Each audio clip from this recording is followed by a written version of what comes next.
نفتح الآن الصفحة الرياضية من مراكش، المدينة التي تستعد لاحتضان المباراة النهائية التي ستجمع غدا السبت فريق الرجاء البيضاوي بنظيره الألماني بايرن ميونخ. كل الأنظار الرياضية ستتجه غدا صوب الملعب الكبير بمراكش لتشجيع ومتابعة الفريق الأخضر الذي أدخل الفرحة إلى قلوب المغاربة. عن آخر استعدادات الفريقين الرجاء البيضاوي وبايرن ميونخ الألماني نتابع روبورتاج حسن الحريري. خلال هذه الحصة التدريبية وهي الأخيرة لفريق رجاء البيضاوي، كان الارتياح بادي على محيا عناصر فريق رجاء العالمي التي يحدوها أمل للفوز باللقب العالمي، ولم لا، وهو الذي أبدع أيما إبداع طوال هذه المنافسة.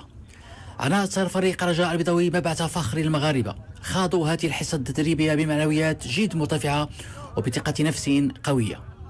المنسوب البدني للاعبين في أعلى مستوى والتحضير الذهني جد قوي. فوزي البرزرتي مدرب فريق رجاء يؤمن بقدرات لاعبيه الفنية، وهم الذين أبلوا البلاء الحسن. كيفاش حضرنا باش نلعبوا مقابلة؟ يعني حضرناها تقريب بثقة في النفس، ثقة في إمكانيات لاعبينا، وخاصة ما التعامل مع الفريق بايرن بالطريقة السليمة اللي لازم نتعامل معها، لأن نعتبر كونه بايرن ميونخ في كارديولا الوقت الحاضر قاعد يحط في الصبغة موجودة في برشلونة، يعني تكثف العدد، تحكم في الكرة، منع الكرة بالمنافس، فهذا كل معناتها يعني شايفينه محضرين ليه.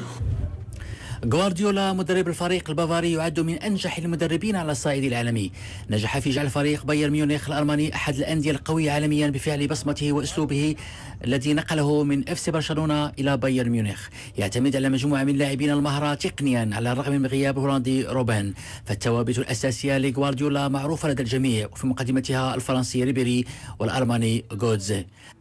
غوارديولا يقر بقوة اللقاء.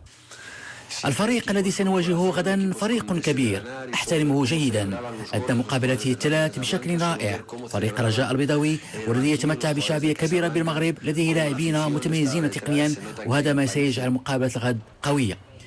الفريق البافاري يطمح بكل قوة للفوز بخامس لقب عالمي له، لكن الرجاء العالمي هدفه أقوى بكثير من طموحات الباير، وهو الفوز بهذه الكأس العالمية.